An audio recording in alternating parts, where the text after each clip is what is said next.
menurut saya karena ada kekosongan kepemimpinan yang dapat menyerap aspirasi masyarakat secara luas.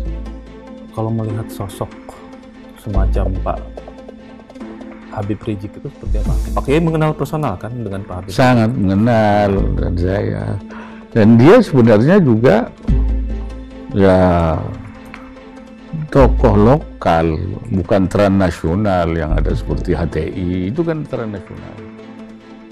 Ada aja kekosongan itu. Begitu ada pemimpin yang karismatik, katakanlah karismatik begitu, atau ada yang berani memberikan alternatif, maka orang mendukungnya. Ini suatu, jadi seperti masalah Habib Rizik itu adalah sesuatu indikator bahwa ada proses yang perlu diperbaiki dalam sistem demokrasi kita. Ya, baik ya, Majelis Hakim yang mulia, kami dari penasihat hukum juga akan menyatakan banding terhadap putusan tersebut. Baik ya, jadi baik terdakwa maupun tim penasihat hukum menyatakan banding. Dengan demikian, maka perkara ini belum mempunyai kekuatan hukum tetap ya. Terima kasih ya, sidang telah selesai dan hari ini dinyatakan ditutup.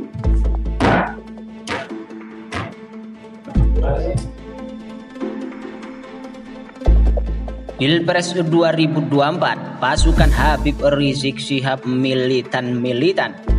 Habib Rizik Syihab akan bermain di balik layar.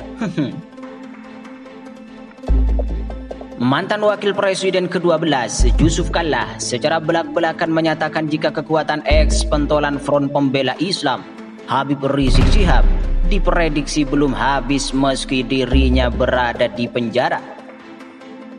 Hal tersebut dia katakan dalam YouTube Berita 1 seperti dilihat Selasa 6 Juli 2021.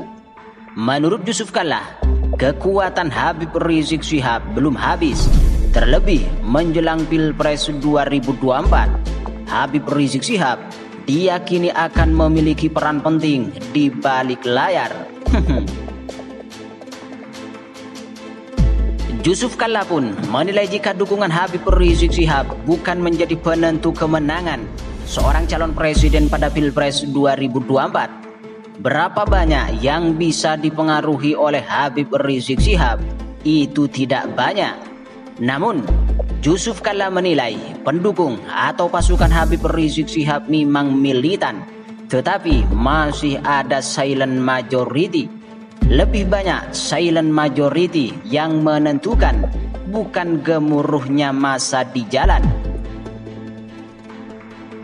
Menurut Yusuf Kalla, ada banyak hal yang menentukan seseorang menang di Pilpres 2024. Salah satunya adalah dukungan dari partai politik. Walaupun ada orang yang didukung, massa banyak, tetapi partainya enggak ada, ya mau gimana? Diketahui sebelumnya, Majelis Hakim PN Jakarta Timur memvonis terdakwa kasus tes swab di RS Umi, Bogor, Habib Rizik Syihab 4 tahun penjara. Majelis Hakim menyatakan Habib Rizik Syihab bersalah melakukan tindak pidana turut serta melakukan penyiaran berita bohong dan menimbulkan keonaran, menjatuhkan pidana kepada terdakwa dengan pidana penjara selama 4 tahun. Demikian vonis yang dibicarakan hakim di PN Jakarta Timur, Kamis 24 Juli 2021.